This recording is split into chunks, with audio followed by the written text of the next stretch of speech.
ጤና ይስጥልን የከበረ ሰላምታችን በመላው ዓለም ሆናችሁ ቃል ስፖርት ዩቲዩብ ቻናላችንን ለምትከታተሉ አድማጮቻችን ድረስ ብለናል። ከናንተ ሆነው ቃል ስፖርት ዩቲዩብ ቻናል የሰዓቱን አጫጭር ስፖርታዊ ጥንቅሮች ይዘንላችሁ መጣን። እንደ ሁልጊዜው እስከ ፕሮግራማችን ፍጻሜ ስትቆዩ ላይክ፣ ሰብስክራይብ፣ ሼር ማድረግ እንዳይረሳ። ሳምንታችሁ ግን እንዴት አለፈ? ትልቅ ጨዋታዎች የነበሩበት ትልቅ ሁነቶችን ያስተናገደ ሳምንት ነበረ።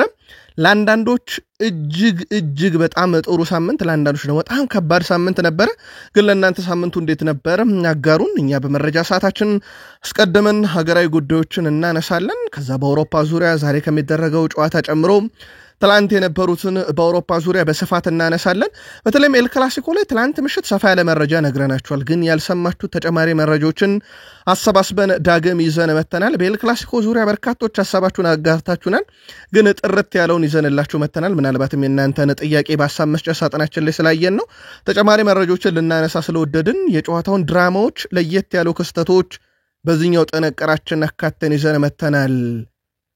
በአውሮፓ ዙሪያ በርከት ያሉ የሊግ መርሃ ግብሮች ተደርገው ነበር። ወደ ቤተሰቦቻችን ከስፔን ውጪ በጣሊያን፣ በጀርመን፣ በፈረንሳይ በርከት ያሉ መርሃ ግብሮችን አየን። ከዛ ውጪ በተወዳጁ የእንግሊዝ ፕሪሚየር ሊግ የመረጃ ሰዓታችን ለየት ያሉ ስፖርታዊ ጥንቅሮችን ዛሬ ይዘን መተናል። ከጨዋታዎቹ በተጨማሪ ወደ ቤተሰቦቻችን በየስቴዲየሞቹ የነበሩ ሁነቶችን እናነሳለን። በተለይም ቪቶር ፔሬራ ከደጋፊው ጋር የገቡትን ሰጣ ገባ እናነሳለን። የበርንማውዝ ጉዞ ሊጨበጨብለት ይገባል። ምክንያቱም ቁልፎቹን አጥቶ የፕሪሚየር ሊጉ ቁልፍ ቦታ ላይ ተቀምጧል። አሁን እናነሳዋለን። የምሽቱ አነጋጋሪ ጨዋታ ቶትናም ከኤቨርተን ነው። አነጋጋሪ የሆነበትን ምክንያት እንነግራችኋለን። ይህ ጨዋታ ፕሪሚየር ሊጉ ላይ የሆነ ለውጥ እንዳለ ማሳያም ተደርጎ ተወስዷል። ለምንድነው የጨዋታ በዚህን ያክል ደረጃም ትልቅ ደረጃ እንዲነገርለት የሆነ ለየት ያለውን ጨዋታ ልዩ በሆነ መንገድ ለእናንተ ውድ አድማጮቻችን እናደርሳለን። ሲቲ ወጥ ብቃት ላይ ነበረ፣ ግን በመሃል ሽንፈት አስተናግዷል። የፕሪሚየር ሊጉ ጉዞ ግን ገና ነው እያሉ ነው ፔፕ ጋርዲዮላ። እሳቸው ብዙ ነገር ብለዋል ከጨዋታውና ከቡድናቸው ጋር አያይዘው። ለሲቲ ደጋፊዎች ተጨማሪ መረጃዎችን ስለያዝን ትቆዩናላችሁ። በጨዋታው ዙሪያ ግን መልካታችሁን እናጋሩን። ምናልባት በዚህ ሰዓት ላይ ሆኖ የዋንጫ ፉክክር አለ አብቀቷል ለማለት ለየትኛውም ቡድን አዳጋች ቢሆንም ግን ስለ ቡድናቸው የሆነ ነገር በሉን። በሳምንቱ ሽንፈት ያስተናገደው ቼልሲን በተመለከተ ቡድኑ ተጫዋች ኩኩሬላ ጥሩ ሐሳብ አንስቷል። ማሬስካ ጆዋ ፔድሮን ተከላክለዋል። ከዛ ውጪ በፕሪሚየር ሊጉ ከቼልሲ በላይ ግብ ያስቆጠረ ቡድን የለም። ቶትናም እና ሲቲ ቢስተካከሉትም ግን ቼልሲ ቤት መሰረተ የተባለው ችግር አሁን ላይ ምንድነው? ተጨማሪ ጥንቅሮች እናነሳለን። አንድ ተጫዋች መጣው እያለ ነው። ምናልባት ለቼልሲ መፍትሄ ይሆን? ተጨማሪ ጥንቅር ይዘናል። ያለፉት 2 ወራት ለሳላህ ለሊቨርፑል እንዴት ይገመገማሉ? ተጨማሪ መረጃ እናነሳለን። ምናልባት ግን የሆነ ማነጻጸሪያ ማንሳት ስለፈለግን በቡድኑ ተጫዋች ሳላህና በሊቨርፑል ዙሪያ ሊቨርፑልያን ቆዩ ለየት ያለ ጥንቅር ይዘን መተናል። ከዛ ውጭ የቡድኑ ተጫዋቾች ምን አሉ? የቀድሞ ሌጀንዶችስ ምን እያሉ ነው? ተከታተሉታላችሁ በሊቨርፑል የመረጃ ሰዓት። አርሰናል በሳምንቱ ማሸነፉ ብቻ አይደለም፣ ተፎካካሪዎቹ ራሳቸው ከደረጃ ሰንጠረዡ ወረድ ብለውለታል። በቀጥታ የሚፎካከሩት ይሄ ለአርሰናል በጣም ጥሩ ያደርገዋል ሳምንቱን። ግን ከአርሰናል ጋር በተያያዘ ብዙ ነጥቦች ይነሳሉ። ከኦፕታ እስከ ስኳካ እና ሁስኮርድ ለየት ያለ ጥንቅር ይዘናል። በነገራችን ላይ አርሰናል በፕሪሚየር ሊጉ ዋንጫ ካላነሳ በአመቱ በጣም የሚያስቆጩ ቁጥሮች አሉት። ለየት ያለ መረጃ እናነሳለን። የማይክል አርቴታ ቡድን ፕሪሚየር ሊጉ ላይ ብዙ ነገር ቀይሯል ዘንድሮ። በቡድን ዜና ቡካዮ ሳካን እንደዚሁም የቡድኑን ቁልፍ ተጫዋች ኤብሬቼ ኢዜ፣ ትሮሳርድ፣ ቪክተር ዮኬሬሽን እናነሳለን። የቀድሞ ሰውም ስለ አርሰናል ወጥነት የሚሉት ነገር አለ። ዘንድሮ አርሰናል ብሎ ሁሉ ነገር ዋንጫ እየተባለ እንደሆነ ይታወቃል። ተጨማሪ ጥንቅሮች እናነሳለን። አርሰናላውያን ቆዩን። በፕሪሚየር ሊጉ በርካታ ድል ያስመዘገበው ዩናይትድ ነው። በዚህም ሳምንት ድል አስመዝግቧል። ከ14ኛ ወደ ፕሪሚየር ሊጉ አናት መጥቷል። ያውም ሁለተኛ ካለው 2 ነጥብ ብቻ ይርቃል። በጣም ወሳኝ ቦታ ላይ ተገኝቷል። ለዩናይትድ 2 ወሳኝ ሰዎችን እናነሳለን። ከዛ መልካታችሁን ዩናይትዳውያን ታደርሱናላችሁ። አዲስ ፈራሚዎች በዩናይትድ አብዮት ላይ ናቸው። ከዛ ውጪ በዩናይትድ ገቢ ማስቆጠር ንጻሬን ከስኳካ ወስደን የምናነሳበት ምክንያት አለን። በማንቸስተር ዩናይትድ በኩል ቀጣይ የሚጠበቁ ሁነቶች አሉ። የጨዋታው ሳልቢትር እና በሐሳብ መስጫ ሳጥናችን ላይ አንድ አድማጫችን አንድ ጥያቄ ጠይቆን ነበር ከዩናይትድ ጋር በተያዘ ምላሹን ይዘን መተናል። እስከ ፕሮግራማችን ፍጻሜ ከቆያችሁ እነኝና ሌሎች የተመራረጡ ርዕሰ ጉዳዮችን ታደምጣላችሁ። ላይክ፣ ሰብስክራይብ፣ ሼር ማድረግ ዛሬም እንዳይረሳ። ከቃል ስፖርት ዩቲዩብ ቻናል ሐሳብ መስጫ ሳጥናችን ላይ ሳምንታችሁ እንዴት አለፈ? እኔ ቃለኝ እናንተስ መልካም ቆይታ ተመኘን። የኢትዮጵያ ሴቶች ብሔራዊ ቡድን ከ14 ዓመት በኋላ ጉዞ ወደ አፍሪካ ዋንጫ ለማድረግ ዝግጅታቸውን አሁንም ማጠናክረው ቀጥለዋል። ብሔራዊ ቡድኑ የመጀመሪያ ጨዋታውን ታንዛኒያ ላይ አድርጎ 2-0 በሆነ ውጤት ተሸንፎ እንደተመለሰ ይታወቃል። ወደ አፍሪካ ዋንጫም ለማለፍ ውጤቱን መቀልበስ የሚጠበቅባቸው ሉሲዎቹ ትላንትና ጨዋታው በሚደረግበት ድሬዳዋ ኢንተርናሽናል ስቴዲየም ልምምድ ሰርተዋል። ብሔራዊ ቡድኑ በትላንትናው ልምምድ በተለይም ፈጣን ሽግግሮችን ወደፊት በመሄድ ጎሎችን ማስቆጠር በሚቻልበት መንገድ ዙሪያ ላይ ልምምዶችን መስራታቸውና አሰልጣኙ ይፋ ያደረጉት የመልሱ ጨዋታ የፊታችን ማክሰኞ ጥቅምት 18 2018 ዓመተ ምህረት ልክ 9 ሰዓት ሲል በድሬዳዋ ስቴዲየም የሚካሄድ ይሆናል። 2-0 የተሸነፍነው። ስለዚህ ጨዋታውን 3-0 ማሸነፍ ግድ የሚለን ሲሆን 3-1 ማሸነፍ በኢትዮጵያ ብሔራዊ ቡድን በኩል ጥሩ ውጤት አያመጣም። ምክንያቱም ከሜዳችን ውጭ የተቆጠረብን ግብ ስለሚሆን የኢትዮጵያ ብሔራዊ ቡድን ጨዋታውን ቢያንስ 3-0 ማሸነፍና ከዛ በላይ ይጠበቅበታል። በካፍ የአፍሪካ ሻምፒዮንስ ሊግ ቅድመ ውድድር ማጣሪያ ሁለተኛ ዙር የመጀመሪያ ጨዋታውን ኢትዮጵያ መድን ከፒራሚድ ጋር አድርጎ ነበር። በማጣሪያ ውድድሩ ውድ ቤተሰቦቻችን ፌስቶን ማይል ፒራሚድን ቀዳሚ አድርጎ የነበረ ቢሆንም በክረምት ዳግም ቡድኑ የተቀላቀለው ብሩክ ሙሉ ጌታ ኢትዮጵያ መድንን 83ኛው ደቂቃ ላይ አድርጓል። ኢትዮጵያ ቡና፣ ቅዱስ ጊዮርጊስ እና ወላይታ ዲቻ በመቀጠል ግብጽ ድረስ ሄዶ በአቻ ውጤት ያጠናቀቀ አራተኛው የኢትዮጵያ ክለብ ሆኗል። በፊታችን ሐሙስ የመልስ ጨዋታ እንመለከታለን ሁለቱ ቡድኖች መካከል። በዚሁ ፒራሚድ ስቴዲየም የሚደረግ ከሆነ በድምር ውጤት የሚያሸንፈው ቡድን ወደ ሻምፒዮንስ ሊግ ድልድል የሚያልፍ ይሆናል ማለት ነው። የኢትዮጵያ መድን ጉዞ ጥሩ ነበር። ምናልባት ይህን ጨዋታ በሀገር ቤት አድርጎት ቢሆን የሚል የሚያስቆጭ ውጤት ነው ትላንትና የተመዘገበው። ለማንኛውም ኢትዮጵያ መድን ከፒራሚድ የመጀመሪያ ዙር ጨዋታ 1-1 በሆናቸው ውጤት ተጠናቋል። ወደ አውሮፓ መረጃችን ተሻገርን። ዛሬ በአውሮፓ አንድ ጨዋታ ነው የምንመለከተው። ምሽት 5 ሰዓት ሲል ያው የአንድ ሰዓት ጭማሪ እንዳለ ነግረናችኋል። ትላንት ማለዳ በዚህ ሰዓት ባቀረብንላችሁ ጥንቅር ሪያል ቤቲስ ከአትሌቲኮ ማድሪድ ጋር ዛሬ በጣም ወሳኝ የተባለ የላሊጋ ጨዋታ ያደርጋሉ። በሪያል ቤቲስ በኩል ያው እነ አንቶኒ፣ በአትሌቲኮ ማድሪድ በኩል ደግሞ እነ ዩሊያን አልቫሬዝ በትልቁ የሚጠበቁበት ጨዋታ ነው። በጨዋታው በኩል በሪያል ቤቲስ በኩል ባለፉት 5 ጨዋታ ሽንፈት የሚባል ነገር የለም። 3 ድል 2 አቻ ያላቸው አትሌቲኮ ማድሪዶች 2 ድል 2 አቻ 1 ሽንፈት ገጥሟቸዋል። በእርስ በርስ ግንኙነትም አትሌቲኮ ማድሪድ በጣም የተሻለው ቡድን ነው። 76 ጊዜ ያሸንፈዋል።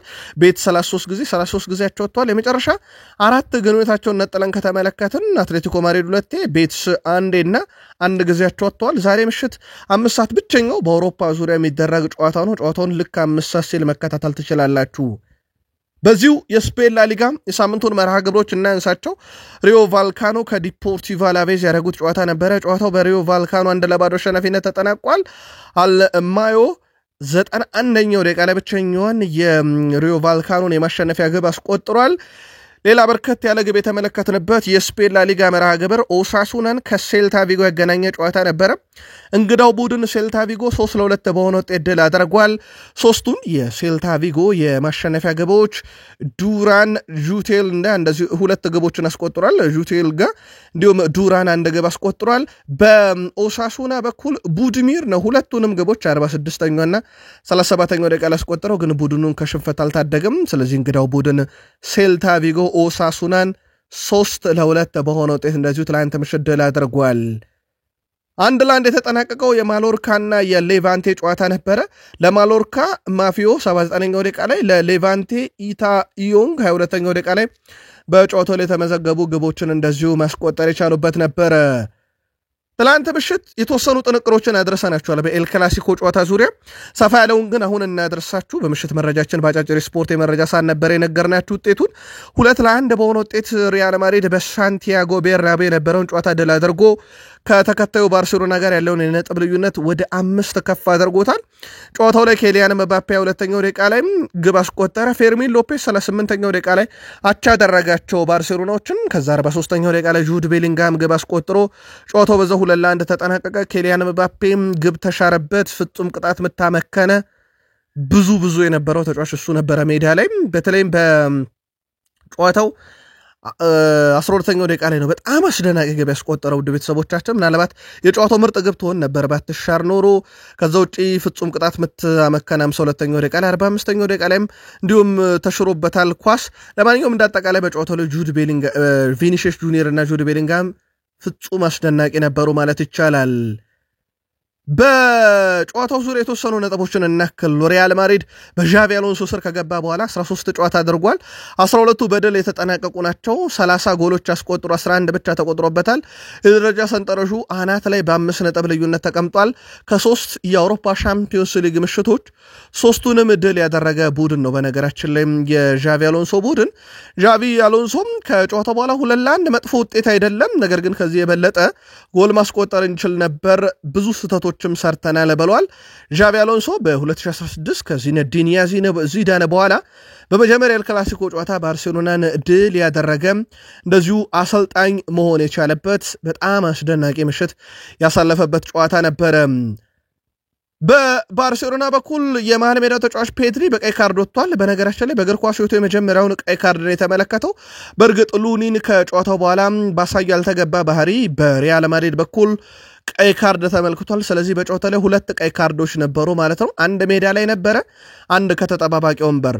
በባርሴሎና በኩል ትላንትና ፍጹም ቅጣት ብታደኗል ግብ ጠባቂያቸው። ባርሴሎና ከተመቱበት ያለፉት 24 ፔናልቲዎች ተቆጥረውበት ነበረ። ለመጨረሻ ጊዜ የባርሴሎና በረኛ ሆኖ ፔናልቲ ያዳነው ቴር ስቴገን ነበር። እሱም ከ3 ዓመት ከ6 ወር ከ14 ቀን በፊት ነበረ። ትላንት ሼዝኒ ከዛ ሁላ ዓመታት በኋላ የኬሊያን ምባፔን ፍጹም ቅጣት ምት ማዳን የቻለበት ነበረ፣ ምንም እንኳን ጨዋታውን ባይቀይረውም ማለት ነው። ባርሴሎና በአንድ ጨዋታ 23 ሙከራ በሪያል ማድሪድ ሲደረግበት ደግሞ ከ22 ዓመት በኋላ ትላንት ለመጀመሪያ ጊዜ ሆኗል። የጎል ሙከራ ሪካርድ ባርሴሎና ነበረ በራይካርድ መሪነት በ2002 አስመዝግቦት የነበረው። ትላንትና ግን ያ ሁሉ የጎል ሙከራ ባርሴሎና ላይ ሲደረግባቸው ነበረ።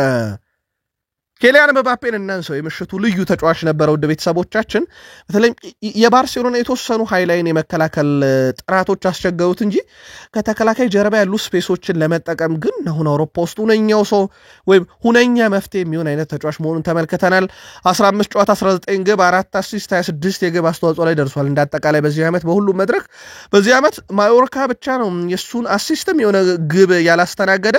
ከዛ ውጭ ግን ኦሳሱና፣ ሪያል ኦቪድ፣ ዩክሬን፣ አይስላንድ፣ ሪያል ሶሴዳድ፣ ማርሴይ፣ ኤስፓኞል፣ ሌቫንቴ፣ አትሌቲኮ ማድሪድ፣ ካይራት፣ ቪላሪያል፣ አዘርባይጃን፣ ሄታፌ፣ ባርሴሎና በክለብና በሀገር ደረጃ ገጥሟቸው ወይ ግብ ያስቆጠረባቸው ወይ አሲስት ያደረገባቸው ክለቦችና ብሔራዊ ቡድኖች ናቸው። እንዳልኳችሁ ማዮርካ ብቻ ነው በላሊጋ ጨዋታ ምንም የግብ አስተዋጽኦ ያላበረከተባቸው። ሌላ በጣም አስደናቂ ቁጥሩ ነው የፊት መስመር አጥቂው ኬሊያን ምባፔ ለሪያል ማድሪድ ከፈረመም በኋላ 72ኛ ጨዋታ ነው ትላንት የኤል ክላሲኮ ጨዋታ። 60 ግቦች አስቆጥሯል። እንዳጠቃላይ ለሪያል ማድሪድ በሁሉም መድረክ 7 አሲስት አለው። በ72 ጨዋታ 67ኛ የግብ አስተዋጽኦ ነው። 2 ዋንጫዎችን አንስቷል። በአውሮፓ 5ቱ ታላላቅ ላይ ከፍተኛ ግብ አስቆጣሪ ሆኖ ጨርሷልም። ዘንድሮም በተመሳይ በዛው መድረክ ላይ ይገኛል። የላሊጋ ከፍተኛ ግብ አስቆጣሪ፣ የሪያል ማድሪድ የዓመቱ ምርጥ ተጫዋችም መባል የቻለ ነበረ። ትላንትና በነገራችን ላይ የጨዋታው ኮከብ የነበረው ኬሊያን ምባፔ ነው። ኬሊያን ምባፔ 3ኛው ተጫዋች ሆኗል በ21ኛው ክፍለ ዘመን 4 ተከታታይ የኤል ክላሲኮ ጨዋታ ለግብ ያስቆጠረ። ከሱ በፊት ይሄንን ያደረጉት የሪያል ማድሪዱ ክርስቲያኖ ሮናልዶ እና የባርሴሎና ሮናልዲኒዮ ጎቾ ነበሩ። ከዛ በመቀጠል 3ኛው ተጫዋች አሁን ኬሊያን ምባፔ ሆኗል። 12ኛ ግቡ ነው። በነገራችን ላይ ደግሞ ባርሴሎናን በገጠመባቸው በሁሉ መድረክ ይሄንን ማድረግ ችሏል። የጨዋታው ኮከብ የተባለውም ተጫዋቹ 8ኛ ጊዜ በዚህ ሲዝን፣ ለ6ኛ ጊዜ ደግሞ ጎል በ4 ኤል ክላሲኮ ጨዋታ ያስቆጠረበት፣ ለ8ኛ ጊዜ ጨዋታ ኮከብ የተባለበት ምሽት ነበረ። በትላንትናው ዕለት ኬሊያን ምባፔ 1 ጎል አስቆጠረ፣ 1 ፍጹም ቅጣት ምት ሳተ፣ 1 በጣም አስደናቂ ጎል ተሻረበት፣ 91% ኳስ የማስቆጠር ንጻሬ፣ 3 ሙከራ ኢላማውን የጠበቀ፣ 4 የግብ ዕድል ፈጠረ፣ 21 ኳስ ነካ። ኬሊያን ምባፔ በ4 ጨዋታ 6ኛ ግቡን እናስመለከተን። እንዳጠቃላይ ትላንትና ይሄ የኬሊያን ምባፔን የፊት መስመር የያዘው ሪያል ማድሪድ ግብ የማስቆጠር ንጻሬው 4 ነበር። ወደ ቤተሰቦቻችን ፍጹም የተለየ ነበረ ማለት ነው። ሪያል ማድሪድ ባርሴሎና 1.15 ግብ የማስቆጠር ንጻሬ ነበረ፣ እሷንም አግኝቷታል። ሪያል ማድሪድ በሌላ ሂሳባዊ ስሌት 2 ተጨማሪ ግቦችን ማግኘት ይችል ነበር እንደማለት ነው በጨዋታው ላይ። ያው የተሻሩት ኳሶች ኦፍሳይዶቹ በተለይም ደግሞ የባርሴሎና ሃይላይን በጣም አስቸግሮት ነበረ ሪያል ማድሪድን። ትላንትና ግን ከ4 ተከታታይ ኤል ክላሲኮ ሽንፈት በኋላ ወደ ድል የመጡበትም ነበረ። ጁድ ቤሊንግሃም ባለፉት 2 ጨዋታ 2 ግብ 1 አሲስት፣ ባለፉት 2 ጨዋታ 3 ግብ አስተዋጽኦ። ወይም ደግሞ በሌላ ሂሳባዊ ስሌት ቶማስ ቱሄል ለእንግሊዝ ብሔራዊ ቡድን አልጠሩትም ነበር በመጀመሪያው ኢንተርናሽናል ብሬክ በኋላ ዩቬንቱስ ላይ የማሸነፊያ ግብ ትላንትና የማሸነፊያዋን ግብ አስቆጥሯል። የጨዋታውን የመክፈቻ ግብ ስትቆጠር አሲስት አድርጓል። ጁድ ቤሊንግሃም ተመልሷል።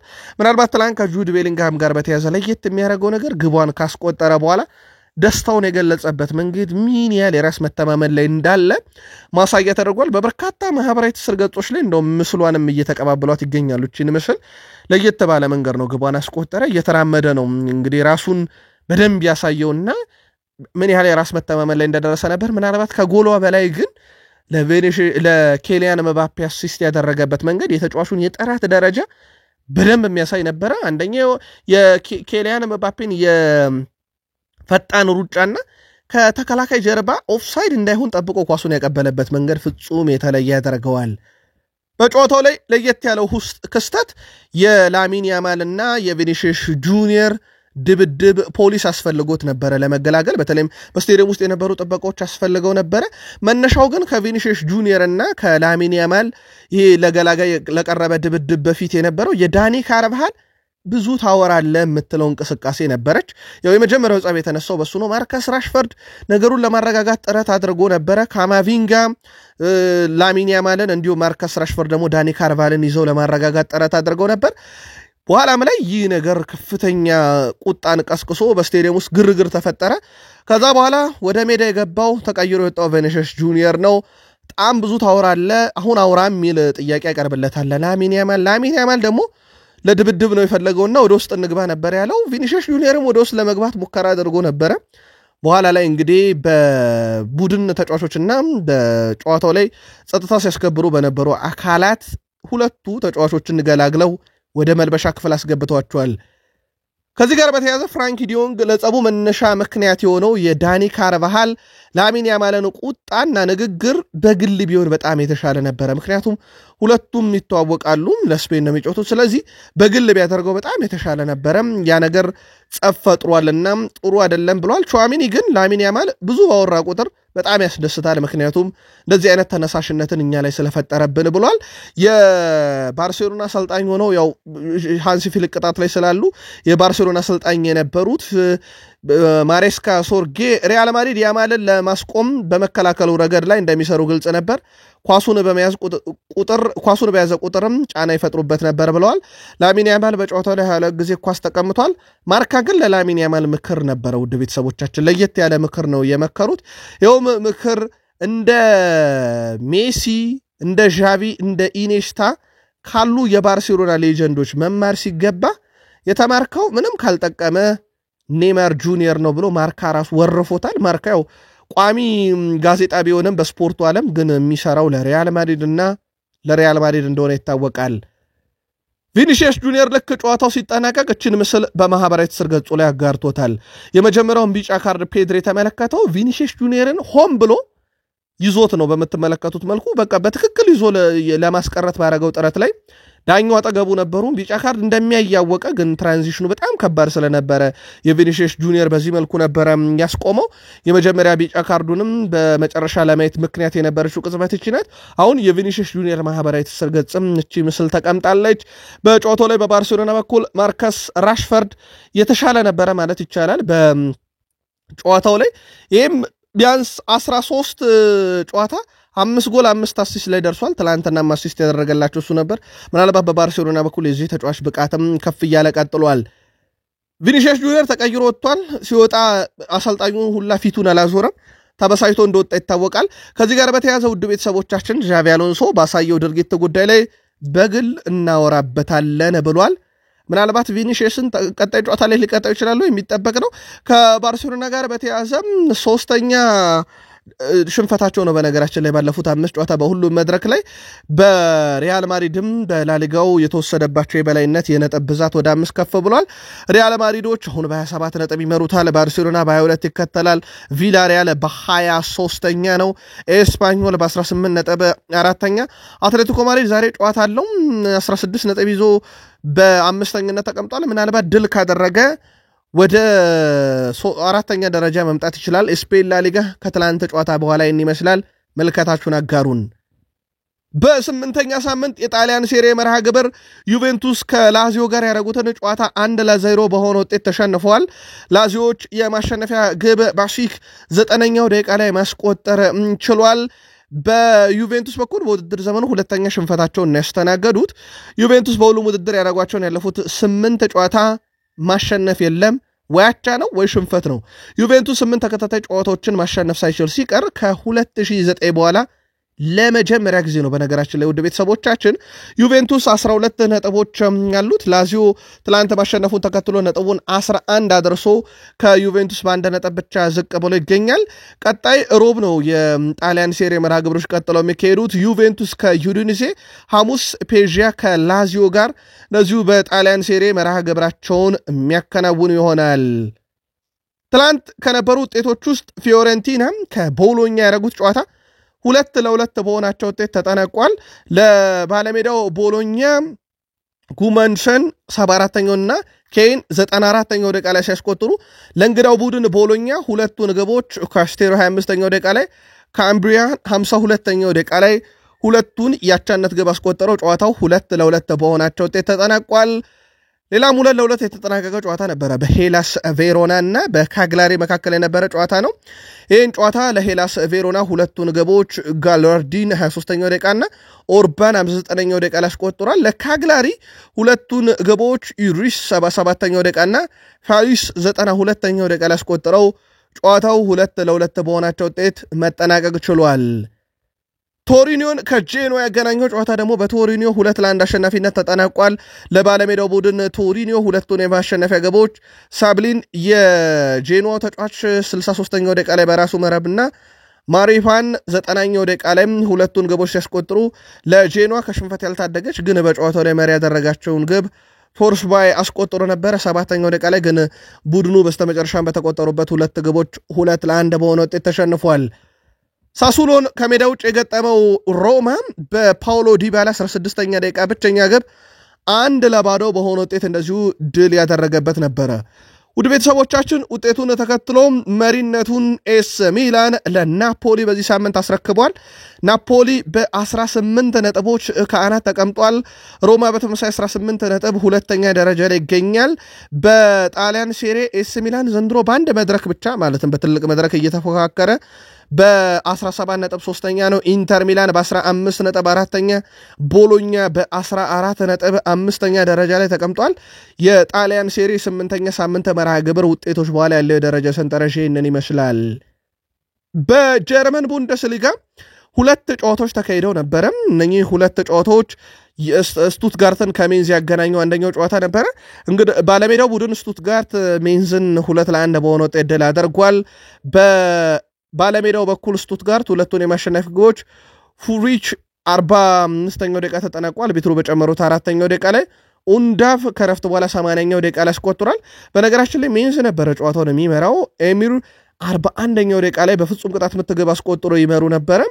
ግን ከረፍት በፊትና ከረፍት በኋላ በተከታታይ በተቆጠረባቸው ግብ 2-1 በሆነ ውጤት ተሸንፈዋል። ሌላኛው መርሃ ግብር የነበረው በባየርን ሌቨርፑሰን እና በፍራይቡርግ መካከል የነበረ ጨዋታ ነው። ጨዋታው በባየርን ሌቨርፑሰን 2-0 አሸናፊነት ተጠናቋል። ፓውኩ 22ኛውና ታብሶባ 55ኛው ደቂቃ ላይ ግብ አስቆጥሯል። በፍራይቡርግ በኩል ሊንሃርት 74ኛው ደቂቃ ላይ በሁለተኛ ቢጫ ካርድ ከሜዳ ወጥቷል። ምናልባት አንድ መረጃ ለማከል በሳምንት ድል ባደረገው ባየር ሙኒክ ውስጥ የተጫወተው ሰርጂ ግናብሪ 200ኛ የቡንደስሊጋ ጨዋታውን አድርጓል።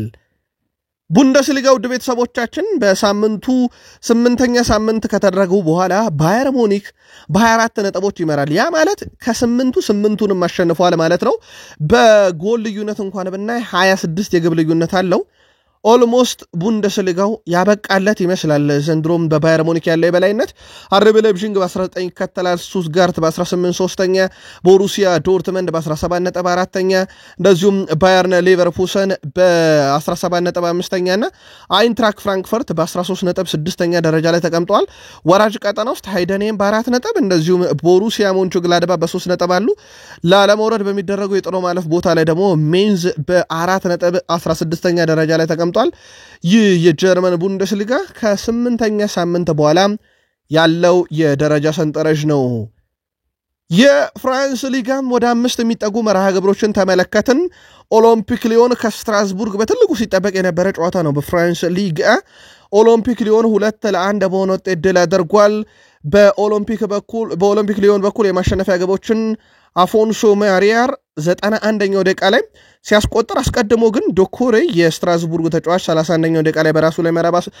መረብ ላይ አስቆጥሯል ለስትራስቡርግ ብቸኛዋን ግብ ፓንቺል ነው 25ኛው ደቂቃ ላይ ማስቆጠር ችሎ የነበረው በተመሳይ 2-1 የተጠናቀቀው ውጤት ሬኒስ በሜዳውና በደጋፊት ኒንስን ያስተናገደበት ጨዋታ ሲሆን እንግዳው ቡድን ኒንስ 2-1 አሸንፏል ለኒንስ ዲዮፕ 38ኛው ደቂቃ ላይ እንደዚሁም ካሉስ 46ኛው ደቂቃ ላይ ሲያስቆጥሩ ለሬኒስ ቦዶላል 67ኛው ደቂቃ ላይ ብቸኛዋን ግብ እንደዚሁ ማስቆጠር የቻለበት ነበር ሊሃቨር ከኦግዤር ያደረጉት ጨዋታ በእንግዳው ቡድን ሊሃቨር 1-0 አሸናፊነት ተጠናቋል 47ኛው ደቂቃ ላይ ቱሬ የሊሃቨርን ብቸኛ የማሸነፊያ ግብ አስቆጥሯል አንገርስ ከሎሬንት ያገናኘው ጨዋታ ደግሞ በአንገርስ 2-0 አሸናፊነት ተጠናቋል ፒተር 16ኛውና ቻሪፍ 59ኛው ደቂቃ ላይ ያስቆጠሯቸው ግቦች ናቸው አንገርስን 2-0 አሸናፊነት እንዲጠናቀቅ በጨዋታ ያስቻለው ትላንት ምሽት ያደረስናችሁ ግን ለማስታወስ ያክል ሊል ሜትዝን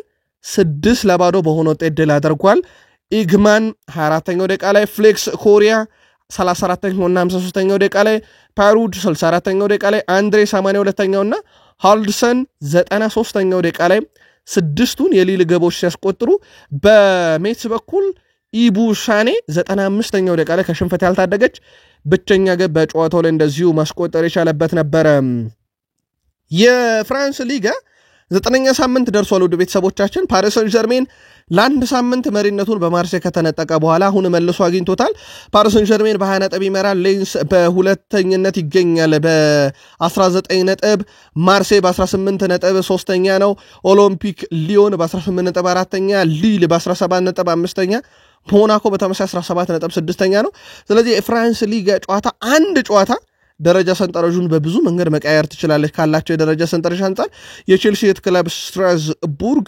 በ16 ነጥብ 7ኛ ነው በፍራንስ ሊጋ ወራጅ ቀጠና ውስጥ ኦግዤር በ7 ነጥብ 17ኛ እንደዚሁ ሜትስ በ2 ነጥብ 18ኛ ደረጃ ላይ ይገኛሉ ስለዚህ ሁለቱ ቡድኖች የሚተርፍ አይመስልም በተለይ የሜትስ አጀማመር በጣም ደካማ የሚባልና በጣም አስከፊ የሚባል ጉዞ ላይ ይገኛል ነኚህ ደግሞ በፍራንስ ሊጋ 9ኛ ሳምንት ከተደረገ በኋላ ያለው የደረጃ ሰንጠረዥ ነው ውድ ቤተሰቦቻችን ወደ ተወዳጁ የእንግሊዝ ፕሪሚየር ሊግ የዕለቱ ጥንቅሮቻችን ሻገር ከፕሪሚየር ሊግ የመረጃ ሰዓታችን ጋር መልካም ቆይታ ሳምንታችሁ እንዴት አለፈ አጋሩን ብለናል በፕሪሚየር ሊጉ በርከት ያሉ መርሃ ግብሮችን ተመለከትን በተለይም ወልቭስ ከበርንሌ ሞሊኒክስ ላይ ያደረጉት ጨዋታ ይጠቀሳል እንግዳው ቡድን በርንሌ 3-2 በሆነ ውጤት ድል አድርጓል 5 ግቦችን ተመልክተናል ከረፍት በፊት ዚያን ፍሌሚንግ 14ኛውና 30ኛው ደቂቃ ላይ ሁለቱን የበርንሌ ግቦች አስቆጥሮ 2-0 መሩ ከዛ በኋላ ወልቭስ በጄምስ ስትራንድ ላርሰን 42ኛው ደቂቃ በፍጹም ቅጣት ምት ሙኒስት በ49ኛው ደቂቃ ላይ በጨማሪው ደቂቃ ከረፍት በፊት አቻርጎ ጨዋታው በዚሁ የሚያልቅ ይመስል ነበር ፎስተር 95ኛው ደቂቃ ላይ ያስቆጠራት ግብ ግን እንግዳውን ቡድን በርንሌን 3-2 አሸናፊ አድርጓል ቪቶር ፔሬራ ከጨዋታው መጠናቀቅ በኋላ ወደ ደጋፊዎች ሄዶ ይቅርታ ጠይቋል ደጋፊዎች ከሁለት ወራት በፊት እያበረታቱኝና እየዘመሩልኝ ነበር አሁን ግን አይታችኋል በተለይም በጣም ተናደዋል ደጋፊዎች እውነት ነው ውጤት እያገኘን ስላልሆነ ተረድቻለሁኝ ግን እንደ ደጋፊ ተጫዋቾቹ ሜዳ ላይ ላረጉት ነገርም ድጋፍ ያስፈልጋል ብሏል ቡድናቸው ሽንፈት ቢያጋጥመውም የዘንድሮ ክስተት በርንማውዝ ነው ከዋክብቶቹን አጥቶ ኮከብ ቦታ ላይ ተቀምጧል አሁን በርንማውዝ ትላንት ከጨዋታ ብልጫ ጋር ነው ኖቲንግሃም ፎረስትን 2-0 ያሸነፈው ትራቭነር ከማዕዘን ምት በቀጥታ የመታት ኳስ 25ኛው ደቂቃ ላይ ተቆጠረች ጁኒየር ኮርፒ 40ኛው ደቂቃ ላይ ከአዳም ሲያገኛት ኳስ አስቆጠረ። በነገራችን ላይ አሁን በፕሪሚየር ሊጉ ሁለተኛ ደረጃ ላይ ነው የሚገኘው። የክረምት የዝውውር መስኮት ዛባሪያኒ፣ ኬርኪዝ፣ ዲያን ሁይሰን እና ኦትዋራን የመሰለ የቡድኑን ቁልፍ ተጫዋቾች አጥቷል። በተለይ መከላከሉ ላይ ዛባሪያኒ፣ ኬርኪዝ፣ ዲያን ሁይሰን ሶስቱም ቋሚ ተከላካዮቹን አጥቷል። የወሰዷቸውም እንደ ሪያል ማድሪድ እንደ ፓሪስ ሰን ዠርሜን እና ሊቨርፑል ያሉ የአውሮፓ ጥራት ያላቸው ክለቦች ናቸው የነጠቋቸው። አሁን ግን በፕሪሚየር ሊጉ በአርሰናል በ4 ነጥብ ብቻ ተበልጠው ሁለተኛ ስፍራ ላይ ተቀምጠዋልና የበርንማውዝ እና የአንድ ኢራኦላ ጉዞ የሁላ ከዋክብትን ከማጣትም በኋላ በፕሪሚየር ሊጉ ሁለተኛ ደረጃ ላይ እንዲቀመጡ አድርጓል። ትላንት ፕሪሚየር ሊጉን ሌላ አብዮት ውስጥ የከተተ ጨዋታ ነበር። ውድ ቤተሰቦቻችን በኤቨርተን እና በቶትናም መካከል የነበረ ጨዋታ ነው። ጨዋታ የነበረው ሂል ዲክሰን አዲሱ የኤቨርተን ስቴዲየም ላይ ነው። አሸናፊው ግን እንግዳው ቡድን ቶትናም ነው። ቫን ደቪን 19ኛውና አልቢትሩ ከረፍት በፊት በጨመሩ 6ኛው ደቂቃ ላይ 51ኛው ደቂቃ እንደማለት ነው ሁለት ግቦችን ከረፍት በኋላ ሳር 89ኛው ደቂቃ ላይ 3 ግቦችን አስቆጥረው ቶትናም 3-0 በሆነ ውጤት ድል አድርጓል። በነገራችን ላይ ቶትናም የመጀመሪያው ቡድን ሆኗል ኤቨርተንን ሂል ዲክሰን ስቴዲየም ላይ ድል ያደረገ የፕሪሚየር ሊግ ክለብ ሆኗል። ከዛ ውጪ ቶትናም ካደረጋቸው ያለፉት 5 የፕሪሚየር ሊግ ከሜዳ ውጪ ጨዋታ ሽንፈት አልገጠሙም። ሲቲን 2-0፣ ዌስትሃምን 3-0፣ ከብራይተን ጋር 2-2፣ ሊድስን 2-1፣ ትላንት ኤቨርተንን 3-0 በሆነ ውጤት እንደዚሁ መርታት የቻለበት ነበረ። ቶትናም በዚህ ውድድር ዘመን በፕሪሚየር ሊግ ውስጥ ከየትኛውም ቡድን የበለጠ ከሜዳ ውጭም ነጥብ መሰብሰብ ችሏል። 13 ደርሷል። ይህም ስፐርስ ታሪክ በመጀመሪያዎቹ 5 የሜዳ ውጭ ጨዋታ ከ20 21 22 በኋላ 13 ነጥቦችን ሲሰበስብ ይህ ለሁለተኛ ጊዜ ነው። ቶትናም ከ2018 ወዲህ በኋላም ለመጀመሪያ ጊዜ ነው ኤቨርተንን ከሜዳ ውጭ ተጉዞ ማሸነፍ የቻለው። 5 አቻ 2 ሽንፈት ገጥሞት ነበረ። በእነኚህ ወቅቶች ለቆመ ኳስ ምስጋና ይግባውና አርሰናል ዋንጫ ሊበላ እኮ ነው ብሏል ቶማስ ፍራንክ። የእሳቸው ቡድን ትላንትና 3ቱን ኳስ የተቆጠሩት በግንባር ነው፣ 2 ኳስ የተቆጠሩት ከማዕዘን ምት ነው። የሰሜን ለንደኑ ክለብ ቶትናም ዋና አሰልጣኝ ቶማስ ፍራንክ ከጨዋታው በኋላ ስለ ቆመ ኳስ አስፈላጊነት አንስተው ተናግሯል። ቶትናም ኤቨርተንን 3-0 ሲያሸንፍ 2 ግቦች ያስቆጠሩት በቆመ ኳስ ነበረ። ስለ ሁነቱ የተጠየቁት አሰልጣኝ ቶማስ ፍራንክ ምን ይገርማል የቆመ ኳስ በጣም ወሳኝ እኮ ነው ብለው ለቆመ ኳስ ምስጋና ይግባውና እንኳን እኛ ኤቨርተንን ልናሸንፍ አርሰናል ዋንጫ ሊበላበት አይደለም ወይ ብለው ተሳለቁ ነው ወይንስ የቆመ ኳስን አደነቁ ነው የሚባለው? ምናልባት በቀጥታ ቶትንሃም የአርሰናል ባላንጣ ቡድን ነው በየትኛውም አይነት መንገድ ንግግሩን የተናገሩት አርሰናልን ለመንካት ወይንስ ቡድናቸው እውነትም በቆመ ኳስ ስላሸነፈ አስፈላጊነትን ለመናገር? እሳቸው እኛ በቆመ ኳስ አሸንፈናል ለቆመ ኳስ ምስጋና ይግባውና አርሰናል አሁን የፕሪሚየር ሊጉን ዋንጫ ሊያነሳ በመንገድ ላይ ሲሉ ተደምጠዋል። ትልልቅ ቡድኖች የቆመ ኳስ ላይ ማተኮራቸው ያበሳጫል ያለው ደግሞ የተሸናፊው ቡድን ኤቨርተን ተከላካይ ታርኮውስኪ ነው። እኛም አሁን መጀመር አለብን ብሏል። የመርሳይዱ ክለብ ኤቨርተን አምበል ጄምስ ታርኮውስኪ የቆመ ኳስ ላይ ትኩረት መደረጉ አበሳጭቶኛል ብሏል። ትልቅ የተባሉ ቡድኖች ኳስን እንኳን የቆመ ኳስ ላይ በዚህን ያክል ደረጃ ትኩረት እያደረጉ ነው። ይሄ በጣም ያበሳጫል ያለው ታርኮውስኪ እኛም ከዛሬ ጨዋታ በኋላ እሱ የበለጠ ትኩረት ማድረግ መጀመር አለብን እያለ ነው። ምናልባት የፕሪሚየር ሊጉን አብዮት አይቀይረውም ወይ? ኳስ ጥለዛ አይሆንም ወይ? ፕሪሚየር ሊግ ውስጥ የቆመ ኳስ ብቻ ታርጌት የሚደረግ ከሆነ ሌሎች ቡድኖች ደግሞ የቆመ ኳስ ላይ በዚሁ ልክ ለመከላከል ጠንክረውስ መጥተው ሊጉን አሰልቻ ያደረጉትም ወይ? ታርኮውስኪ ግን ለምን ትልልቆቹ ቡድኖች በኋላ ብቻ እኛም ከዚህ ስህተታችን እንማራለን ብሏል። ቶትናም ማሸነፉን ተከትሎ ነጥቡን 17 አደረሰ፣ በሶስተኛነት ተቀመጠ። ኤቨርተን ሁለተኛ ተከታታይ የፕሪሚየር ሊግ ሽንፈቱን እናስተናገደ። በጨዋታው ላይ የነበረውን ሁነት የተከታተላችሁና ይሄ በተለይም የፕሪሚየር ሊግ የቆመ ኳስ አጠቃቀም ጉዳይ እንዴት አገኛችሁት? እናንተስ ምልከታችሁን በሐሳብ መስጫ ሳጥናችን ላይ አድርሱን። የሲቲን ጨዋታ ትላንትና የተወሰነ መረጃ አደረስናችሁ። ምሽት መረጃችን በፈጣን የመረጃ ሰዓት ለእናንተ ውድ አድማጮቻችን ጨዋታውን አድርሰን ነበር። ማቲካሽ እጅግ በጣም አስደናቂ ግብም እንዳስቆጠረ ነግረናችሁ ነበር። 1-0 አስቶን ቪላ ፓርክ ላይ ሲቲን ያሸነፈው 19ኛው ደቂቃ ላይ ማቲካሽ እንግዲህ ከፍጹም ቅጣት ምት መምቻ ሳጥኑ ውጭ አክርሮ የመታት ኳስ በግራ እግሩ መረብ ላይ ካረፈች በኋላ በጣም ውብ ነበረች። ጨዋታውን በተመለከተ ግን ተጨማሪ መረጃ እናንሳ። ፔፕ ጋርዲዮላ የማንቸስተር ሲቲ አሰልጣኝ ፔፕ ጋርዲዮላ በትላንትናው ጨዋታ አስቶን ቪላ ከኛ በጣም የተሻለ ቡድን ነበር ብለዋል። በቡድኑ ደስተኛ ነኝ፣ ጥሩ ጨዋታ ተጫውተናል፣ እየተሻሻልን ነው ብለዋል ፔፕ ጋርዲዮላ። ቡድኑ ከትላንቱ ሽንፈት ብዙ እንደሚማር የገለጹት ፔፕ ጋርዲዮላ ሊጉ እኮ ገና ረጅም ነው ብለዋል። በአስቶን ቪላ ሜዳ 3 ተከታታይ ጨዋታ ስለመሸነፋቸው የጠየቁት ጋርዲዮላ አስቶን ቪላም በእኛ ሜዳ 3 ተሸንፏል፣ ነገር ግን ቪላ ፓርክ ከባድ ስቴዲየም መሆኑን አልክድም ብለዋል። እሳቸው ቡድናቸው ትላንትናም ከበድ ያለ ፈተና ነው እዚህ ሜዳ ላይ ገጠመው። የጎል ዕድሎችን ፈጠረን፣ በጣም ጥሩ ጨዋታ ተጫውተናል፣ ግን በጥሩ ውጤት ጨዋታውን ማጠናቀቅ አልቻልንም ያሉት ጋርዲዮላ ጎሉን በፍጥነት መመለስ አለመቻላችን በኋላ ላይ ዋጋ አስከፍሎናል።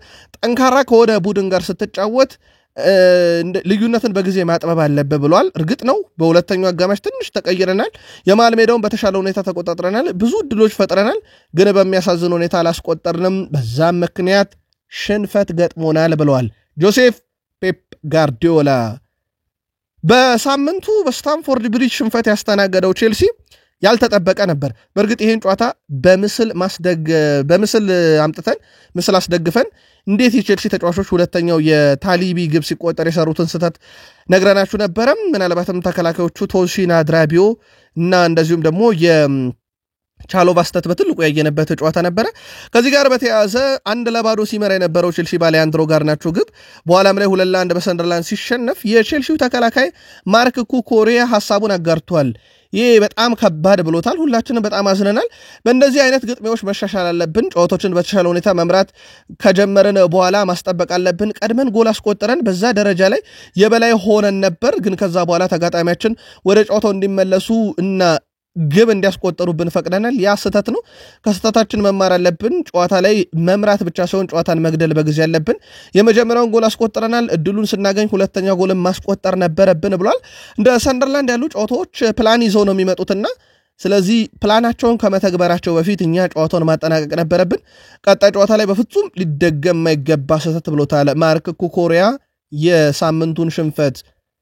ማሬስካ ከሰሞኑ ብዙ እየተተቸ ያለውን ባለፉት 7-10 የሚጠጉ ጨዋታዎች ላይ ሙከራ እንኳን ማድረግ የተሳነውን ዦዋ ፔድሮን በተመለከተ እሳቸው ልምምድ እንኳን በበቂ ሁኔታ እያደረገ አይደለም። ዦዋ ፔድሮ በትላንትናው ዕለት ሙሉ ልምምድ እንዳላረገ ተናግሯል። ከጉዳት ጋር እየታገለ ነው ብሏል። ሞይሰስ ካይሴዶን በተመሳሳይ ልምምድ አላረገም። ኤንዞ ፈርናንዴስም ልምምድ አላረገም። አሁን እኛ 4 እና 5 ተጫዋቾቻችን ላይ ችግር ገጥሞናል። በየቀኑ በደንብ እየሰራን አይደለም። ያም ለቡድኑ ትንሽ ፈታኝ ያደርገዋል ብለዋል። ምናልባት ግን በርካቶች የእሳቸውን ፍልስፍና ነው አሁን እየተቹ ያሉት። ምክንያቱም ቼልሲ በጣም ጥራት ያላቸው በዛ ላይ ብዛት ያላቸው ተጫዋቾች አሉትና እነኚህን ተጫዋቾች ከመጠቀም ጋር በተያያዘ ማሬስካ ትችት እየቀረበባቸው ይገኛል። ሌላ ቼልሲን ምናልባት በፕሪሚየር ሊጉ ለየት የሚያደርገው ነገር በነገራችን ላይ 17 ግብ አለው በፕሪሚየር ሊጉ።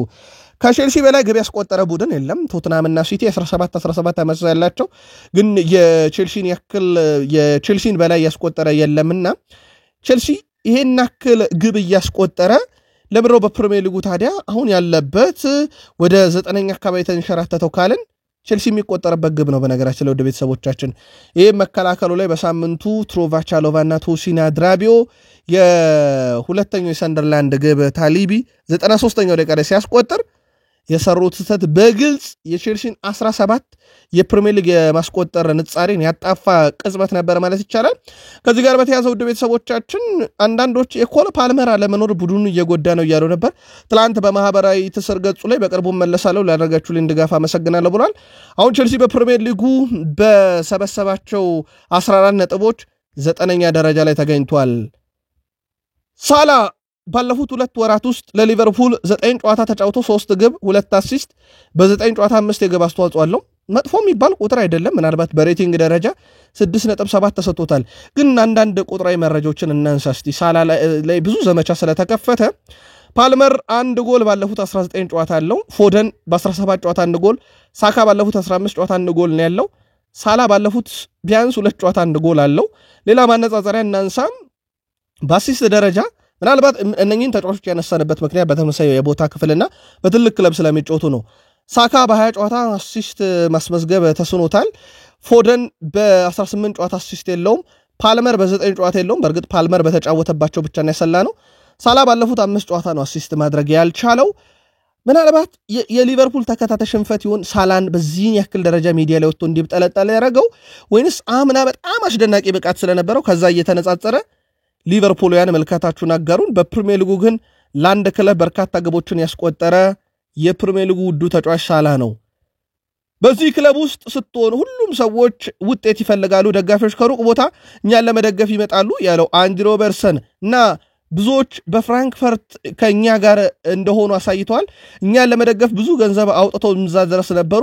በጨዋታው ላይ በቂ እንቅስቃሴ ግን በዚህ ሳምንት አላረግንም። በመጀመሪያ አጋማሽ ኳሱን በጥሩ ሁኔታ ይዘን ነበር። ነገር ግን እዚህ መተን በቀላሉ ማሸነፍ እንደምንችል ማሰብ የለብንም። ፕሪሚየር ሊጉ ከባድ ነው ብሏል። ፕሪሚየር ሊጉ ለሁሉም ክለቦች አስቸጋሪ ሆኗል። አሁን ግብ የሚያስቆጥሩበት በሁሉም መንገድ ነው። የፕሪሚየር ሊግ ክለቦች በክፍት ጨዋታ በቆመ ኳስ የግብ ዕድሎችን መፍጠር አንተ የሚጠበቅብሃል ብሏል ተጫዋቹ። ማንም ሰው አስቆጥሮ ቡድኑን ወደ አሸናፊነት ማምጣት ይጠበቅበታል። ስለዚህ አንድ ሁለት ተጫዋች ብለን የምንወቅሰው የለም ብሏል አንዲ ሮበርትሰን። አለን ሺረር ለኒውካስል ዩናይትድ ባልጫወት ኖሮ የሊቨርፑል ተጫዋች መሆንን እመርጣለሁ። ትንሽ ልጅ ሆኜ በአንፊልድ ዙሪያ ጨዋታዎችን ሲኖር እገኝ ነበር። ኤፍኤ ካፕ ጨዋታን ተመልክቼ ማቃለውኝ። የኔ ምን ጊዜ ምርጡ ክለብ ሊቨርፑል ነው ብሏል። ከዛ ውጪ ምናልባት ለኒውካስል ባይጫወት ማለት ነው የሱ ክለብ ያው ኒውካስል ነው። አለን ሺረር ከዘንድሮ የሊቨርፑል እንቅስቃሴ ጋር በተያያዘ ሊቨርፑል በተከታታይ ጨዋታ የተሸነፈው ውጤት በአመቱ መጨረሻ ላይ ትልቅ ተጽዕኖ ያሳድርበታል።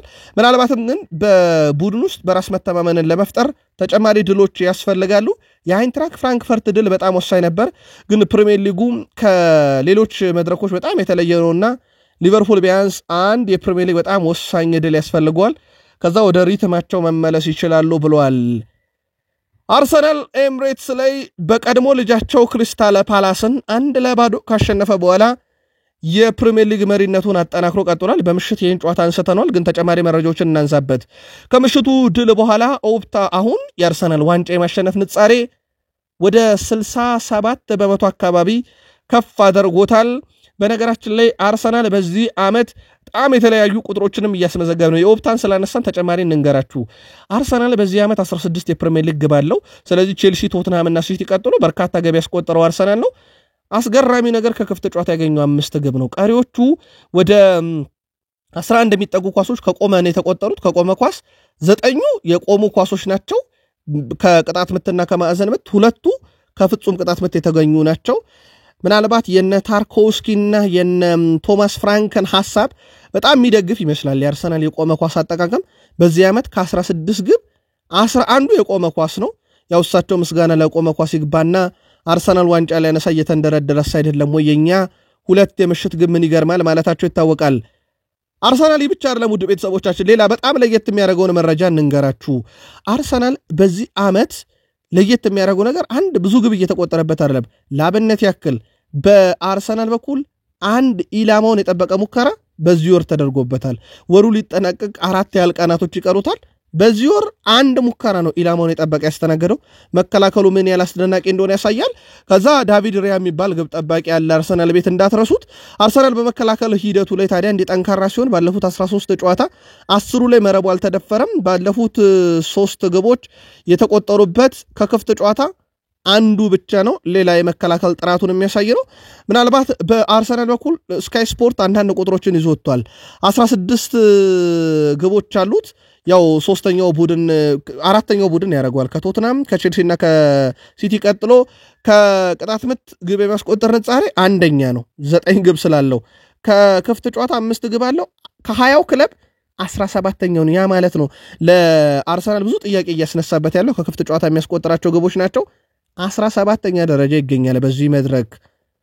ማይክል አርቴታ ስለ ፔሮ ሄንካፕ ሐሳባቸውን አጋርተዋል። ፔሮ በሜዳ ላይ መኖሩ በጣም ጥሩ ነው። እሱ በሚያደርገው እያንዳንዱ ድርጊት ውስጥ ያለውን ጉልበት፣ ቁርጠኝነት ወዲያው ማየት ትችላለህ። ደጋፊዎች ይወዱታል ብዬ አስባለሁ። በጣም ጥሩ ስራዎችን እየሰራ ነው ብሏል። ሌላ እሳቸው ያወደሱትና ያደናነቁት ማይክል አርቴታ ኤብሬቼ ኢዜን በተመለከተ ነው። ትላልቅ ተጫዋቾች የሚያደርጉት ይህንን ነው። እናም እሱ በእርግጥ ትልቅ ተጫዋች ነው። አንዳንድ ጊዜ የውድድር ዓመቱን የሚገልጹ እንደዚህ አይነት ጊዜያቶች አሉ። ለኢዜ በጣም ደስተኛ ነኝ ብሏል። ኢዜ ትላንትና በጣም ውብ ግብ ነው ያስቆጠረው። ያው መነሻው ቅጣት ምት ነው፣ የቆመ ኳስ ነው። ትላንትናም ግን በጣም ባስደናቂ ሁኔታ ግብ አስቆጥሯል። አይጨፍር ነገር የቀድሞ ያደገበት ክለብ ሆኗል። አርሰናል ደግሞ የሚወደው ክለቡ ነው ምንም ጥያቄ የለውም ትላንት አሸናፊ አድርጓቸዋል አርቴታ ስለ ቡካዮ ሳካ ሐሳቡን አጋርቷል ጨዋታው ደቂቃ በጨመረ ቁጥር የድካም ስሜት ነበረ ሙሉ ደቂቃ በማጫወት እሱ ላይ ሪስክ መውሰድ አልፈለኩም ብለዋል የተወሰኑ ጉዳቶች አሉ የህክምና ምርመራ ውጤቶችን እየጠበቀን ነው በአርሰናል በኩል እንዳጠቃላይ ጥንቅቅ አድርገን በቀጣይ መረጃ እናነሳዋለን ሌሳንድሮ ትሮሳርድም በቆመ ኳስ ጉዳይ ላይ በጣም ደስተኛ ነን ብሏል ባገኘናቸው መንገዶች ጨዋታዎችን በማሸነፋችን ብሏል ምናልባት አርሰናል ቤት አንድ ሰው እናንሳ አሁንም ቪክተር ዮኬሬሽና ከክፍት ጨዋታ አርሰናል ግብ ማጣት አንዱ ያጋለጠው ቪክተር ዮኬሬሽን ነው እንዳልኳችሁ በክፍት ጨዋታ 5 ግብ ነው ያስቆጠረው በፕሪሚየር ሊጉ 17ኛ ደረጃ ነው የሚገኘው አርሰናል በክፍት ጨዋታ ባስቆጠራቸው ግብ ቪክተር ዮኬሬሽ በፕሪሚየር ሊጉ ለ5 ተከታታይ ጨዋታ ጎል ማስቆጠር አልቻለም በሲቲ ጨዋታ ኒካስል ዌስትሃም ፉልሃም ትላንት በፓላስ ጨዋታ ገባ አላስቆጠረም አርሰናል ከክፍት ጨዋታ ገባ ለማግኘቱ ቪክተር ዮኬሬሽን በደንብ ያጋለጠ ይመስላል አርሰናል ሚዛኑን የጠበቀ የፕሪሚየር ሊግ ክለብ ነው እያሉ ነው የቀድሞ አሰልጣኙ ታሪካዊው ሰው አርሰን ቬንገር የቀድሞ ፈረንሳዊ አሰልጣኝ አርሰን ቬንገር አርሰናል ከፕሪሚየር ሊግ ክለቦች ሁሉ ሚዛኑን የጠበቀ ብለውታል አርሰናል በሊጉ በደንብ ሚዛኑን የጠበቀ ቡድን ነው ሊቨርፑል እስካሁን ሚዛኑን ማግኘት አልቻለም ብለዋል አርሰን ቬንገር አርሰናል እንደዚሁ አይነት ከባድ ጨዋታ 1-0 እንዲያሸንፍ የሚያደርግ ጠንካራ ተከላካይ ክፍልም አላቸው ብለዋል ሊቨርፑል አይሳክን ሲያስፈርም በዚህ ዓመት ጠንካራ ይሆናል ብለን አስበን ነበር ያሉት የቀድሞ አሰልጣኙ ነገር ግን ሚዛኑን ሊያገኝ አልቻለም ብለዋል አክለውም ሊቨርፑል 4 ተከታታይ ጨዋታ ተሸንፏል 4 ተከታታይ ተሸንፎ ሊጉን ያሸነፈ ክለብ መኖሩን እስካሁን አላውቅም ያሉት አርሰን ቬንገር የኔው ቡድን አርሰናል ግን ወጥ ነው በፕሪሚየር ሊጉ ሚዛኑን የጠበቀ ቡድን ብለዋል ምናልባት የአርሰናል እየተቆጠረበት ያለው ግብ መጠነ ማነስ በደንብ ሚዛኑን እየጠበቀ መሆኑን ቡድኑ ማሳያ ነው የፕሪሚየር ሊግ መሪ ነው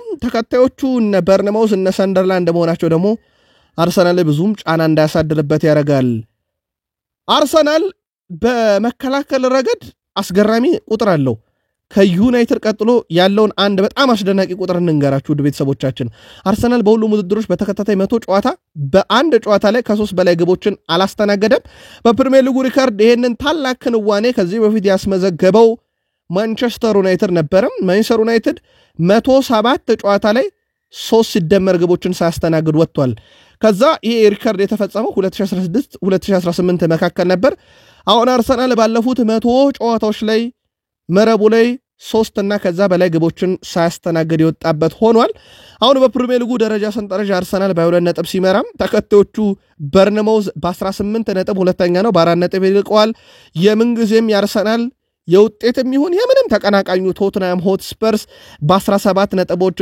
ሶስተኛ ነው የ5 ነጥብ ልዩነት አለ ሰንደርላንድ በተመሳሳይ 17 ነጥብ አራተኛ ነው ሲቲ በ16 ነጥብ አምስተኛ ነው ዩናይትድም በእርግጥ 16 ነጥብ አለ በግፍፍያ ልዩነት ተበልጦ ነው የዘንድሮ ፕሪሚየር ሊግ ትንቅንቅ በዚህ መልኩ ቀጥሏል ትላንት አርሰናል 700ኛ ጨዋታውን ድል አደረገ ብለናችሁ ነበርም አርሰናል አንዳንድ የዩናይትድ ሪካርዶችን እየተጠጋ ነው አንደኛው 100ኛ ጨዋታ ላይ ደርሷል አርሰናል 3 ሲደመር ግቦችን ሲያስተናግድ የዩናይትድ 107 ነው ሪካርዱ ከዛ ውጪ በፕሪሚየር ሊግ በርካታ ጨዋታዎችን በማሸነፍ ዩናይትድን የሚስተካከል የለም 760 ድሎች አሉት አርሰናል አሁን 700 ላይ በመድረስ የፕሪሚየር ሊጉ ሁለተኛው ቡድን የሆነበት ነው በዚህ ሳምንት ሊቨርፑል 682 ድሎች ሶስተኛ ቼልሲ 671 ድሎች አራተኛ ስፐርስ በ555 እና ሲቲ በ555 ተመሳሳይ ድሎች አራተኛና አምስተኛና ስድስተኛ ደረጃ ላይ ተቀምጧል ስለዚህ አርሰናል 700 ቤት የገባ ሆኗል ከዩናይትድ በመቀጠል ማንቸስተር ዩናይትድ በፕሪሚየር ሊጉ 5 ጨዋታዎችን ካደረገ በኋላ 14ኛ ሲቀመጥ ልክ እንደ አምናው ሊሆን ነው ዘንድሮስ ይህ ቡድን ላለመውረድ ሊጫወት ነው እየተባለ ብዙ ተብሎበት ነበር የእንግሊዝ ሚዲያዎች ሀብታም የሆኑት ዩናይትድ ሲያሸንፍም ስለ ዩናይትድ በመጻፍ ነው መባሉ ይታወቃል የእንግሊዝ የሚዲያዎች ሁሉ አጀንዳ የሆነው ማንቸስተር ዩናይትድ ታዲያ ከአራት ጨዋታዎች በኋላ ሁለተኛ ከሚገኘው ቡድን በሁለት ነጥቦች ብቻ ርቆ በፕሪሚየር ሊጉ አሁን በጣም ወሳኝ ደረጃ ላይ ተገኝቷል የሩበን አሞሪም ቡድን ከትችት ወደ አድናቆት በኦፕታም ከዜሮ ወደ ሽርፍራፊ ቁጥሮችን ቢሆን የዋንጫ ማንሳት ንጻሬ መቀየር የቻለ ቡድን አድርገውታል አሁንስ የማንቸስተር ዩናይትድ ጥንካሬ ራሱ ሲተቹበት የነበረው የሩበን አሞሪም ታክቲክ ወይንስ ተጫዋቾቹ ሜዳ ላይ ተነሳሽነታቸው በተለየ መንገድ ጨምሯል የዩናይትድ ደጋፊዎች ምን ታዘባችሁ? መልከታችሁን አድርሱን። የማንቸስተር ዩናይትድ የወሩ ምርጦች በተጫዋች ደረጃ 3 ግቦች አሉት ብሪያን ቤሞ፣ 1 አሲስት አለው። ኦክቶበር ወር ለዩናይትድ ያደላ ይመስላል። በዚህ ረገድ አሰልጣኙ ራሳቸውን ሩበን አሞሪም እናንሳቸው። ሩበን አሞሪም ማንቸስተር ዩናይትድ በወርሃ ጥቅምት 3 ተጫወተ፣ 3 አሸነፈ፣ 8 አስቆጥሮ 3 ተቆጠረባቸው። ምናልባት የዩናይትድ ወር ነው ማለት ይቻላል በተጫዋች እንደ ብሪያን ቤሞ። በአሰልጣኝ ደግሞ እንደ ሩበን አሞሪም ያሉ በጣም ስኬታማ ወርን አሳልፈዋል በዩናይትድ በኩል። ቤንያሚን ሼሽኮም ቋሚ ሆኖ በሚጀምርባቸው ያለፉት 3 ጨዋታ ብሬንትፎርድ እና ሰንደርላንድ ላይ ግብ፣ ብራይተን ላይ አሲስት አድርጓል። ከጎል ተሳትፎ ይልቅ ጨዋታው ላይ የሚያሳያቸው እንቅስቃሴ ደግሞ በተለይም የፕረስ የማድረግ አቅሙ ተጫዋቹ ከፍ ያለ ነው። ተቃራኒ ቡድን ተረጋግቶ ኳስን አደራጅቶ እንዳይጀምርና ሁለተኛ ኳስ ቡድኑ እንዲጠቀም በማድረግ ረገድ ላይ በጣም ወሳኝ ተጫዋች ነው። ያው ቁመቱ ረጅም ስለሆነ ለሁለተኛ ኳስ ለመጫወት በጣም አመቺ ነው። ኳሶችን በጭንቅላቱ ገይቶ ለአማካኝ ስፍራው ኳሱ ተደራጅቶ እንዲጀመር ማድረግ ይችላል። አሊያም ደግሞ በደረቱ አቁሞ በእግሩም አቁሞ ይሁን የዩናይትድ ተጫዋቾች ቦታቸውን እስኪይዙ መጠበቅ የሚያስችል ተጫዋች ነውና በግብ ብቻ ሳይሆን በአጠቃላይ በጨዋታው እንቅስቃሴ በጣም አስደናቂ ጊዜን እያሳለፈ ነው። ዩናይትድ በዚህ ዓመት ምናልባት ብሪያን ሜቦና ካዝሜሮ አንጻር ከሚጠበቅባቸው በላይ ግቦችን አስቆጥረዋል። ያው ብሩኖና አማድ ደግሞ በጣም የሚጠበቅባቸው በላይ ኳሶችን አምክነዋል። በትንሽ ጎል የማስቆጠር ንጻሬ ግብ ያስቆጠሩ ሃሪ ማጓየር ነው። ከምንም ነው ግብ ያስቆጠሩ ለዩናይትድ ሊቨርፑል አሸናፊ አድርጎታል። ወደ 0.32 ነው የሃሪ ማጓየር ግብ የማስቆጠር ንጻሬ፣ ግን 1 ግብ አለው። ሜሰን ማውንት ከ0.5 1 ግብ፣ ካርሎስ ካዝሜሮ ከ1-2 አግኝቷል። ያ ማለት አንድ ኳስ ምንም አይነት የመቆጠር እድል ሳይኖር አስቆጥሯል ማለት ነው። ማቲያስ ኩና ከ1.48 1 አስቆጥሯል። ቤንያሚን ሼሽኮ 1.81 ግብ የማስቆጠር ንጻሬ 2 አስቆጥሯል። ትልቅ ቁጥር ነው ይሄም። አማድ ዲያሎ 1 ግብ ማስቆጠር ይችል ነበር ወይም 2 ይችል ነበር እንደውም ወደ 1.89 ነው ግን አላስቆጠረም። ብሪያን ቤሞ ከ3-2-4 አስቆጥሯል። 3 ነበር ማስቆጠር የሚችለው ግን ከምንም አንድ ኳስ አስቆጥሯል ማለት ነው። ብሩኖ ፈርናንዴዝ ወደ 4 ግብ ማስቆጠር ይችል ነበር በዚህ ዓመት ግን አምክኗል። 2 ብቻ ነው ያስቆጠረው። እንደ አጠቃላይ ዩናይትድ ተጫዋቾች ግብ የማስቆጠር ነጻሬን ይመስላል። ዩናይትድ 3 ተከታታይ ጨዋታ ያሸነፈው ከ2023-24 የመጨረሻና 2024-25 የመክፈቻ ጨዋታ በኋላ በሚያዝያ 2016 ካሸነፈ ጨዋታ በኋላ ለመጀመሪያ ጊዜ ነው። ማቲያስ ጉና ጎል ማስቆጠር ለዩናይትድ የቻለው በ25ኛ የጎል ሙከራው ሲሆን ረጅሙ ጉዞ ነበረ። በርካታ ሙከራ ያለ ግብ ማስቆጠር። ዳኒ ዌልቤክ በቀድሞ ክለቡ ዩናይትድ ላይ 7 ጎሎችን በዚህ ሳምንት ሲያስቆጠር 7ኛ ግቡን ሲያስቆጠር የተመለከትንበት። ዩናይትድ እና ብራይተን አቻ የሚባል ነገር የራቃቸው ክለቦች ሆነው በመሸናነፍ ያጠናቀቁበት ሳምንት ነበረ። ከዚህ በኋላ እንግዲህ ማንቸስተር ዩናይትድ በጣም ወሳኙን የብራይተንን ጨዋታ ድል ካረገ በኋላ አሁን በርካቶች የዩናይትድ ተነሳሽነት ከፍ ብሏል እያሉ ይገኛሉ። ማንቸስተር ዩናይትድ ቀጣይ 5 ጨዋታዎችን ካየን ኖቲንግሃም ፎረስት በሲቲ ግራውንድ ሄዶ ይገጥማል። ቶትናምንን በተመሳይ ቶትናም ሜዳ ላይ ሄዶ ይገጥማል። ከዛ ኤቨርተንን ኦልድ ትራፎርድ፣ ክሪስታል ፓላስን ሴልኸርስት ፓርክ ላይ፣ ዌስትሃምን ኦልድ ትራፎርድ ላይ ቀጣይ 5 ጨዋታ ነው። ምን ያህል ነጥቦችን ዩናይትድ ሊሰበስብበት ይችላል ብላችሁ ታስባላችሁ? መልካታችሁን አድርሱን። ምናልባት በቅዳሜ ጨዋታ ላይ የተነሱ የዳኝነት ቅሬታን በተመለከተ የዳኞች ማህበር ፔናልቲውን ማያሰጥም፣ ምንም የተፈጸመ ውጤት ሊቀይር የሚችል ስህተት የለም ብሏል። ያው ቢኖር ይቅርታ እንጠይቃለን ነው። ከዛ ውጪ ጨዋታ ላይ በየትኛውም አይነት መንገድ ማስተካከያ አይደረግም። ከፉልሃም ላይ እንደዚህ አይነት ነገሮች ደርሰውበታል በዚህ ዓመት። ያው ይቅርታን የተጠየቀው በዩናይትድም ጨዋታ ይቅርታ የሚያስጠይቅ ምንም አይነት ስህተት በዳኛው አልተሰራም። ፔናልቲውን የማያሰጥም ቀይ ካርድም ጨዋታ ላይ የሚያሰጥ እንቅስቃሴ አልነበረም። ስለዚህ ልክ ነበር ብለዋል። ምናልባት ከአድማጭ ተመልካቻችን ከመጣለን ጥያቄ አንጻር ማርከስ ራሽፎርድ ከኤል ክላሲኮ ጨዋታ በፊት የዩናይትድ እና የብራይተንን ጨዋታ እያየ ነበር የሚለው በትክክል ያ በምስል ተይዞበታል። ያ ወደ ስቴዲየም ወደ ሳንቲያጎ ቤርናቤዮ ሲያቀኑ የዩናይትድ እና የብራይተንን ጨዋታ እየተከታተለ ነበር። የዩናይትድ የአካዳሚ ውጤት ነው፣ ምንም ጥያቄ የለውም። ስለ ዩናይትድ አንድም ቀን መጥፎ ነገር ሲያወራ አልሰማነውም። ራሽፈርድ ግን በቀጣይ በዛው በባርሴሎና መቆየቱ የሚቀር አይመስልም። ከጋል ስፖርት ዩቲዩብ ቻናል የሰኞ ማለዳ ስፖርታዊ ጥንቅር አበቃ። ሰናይ ቀን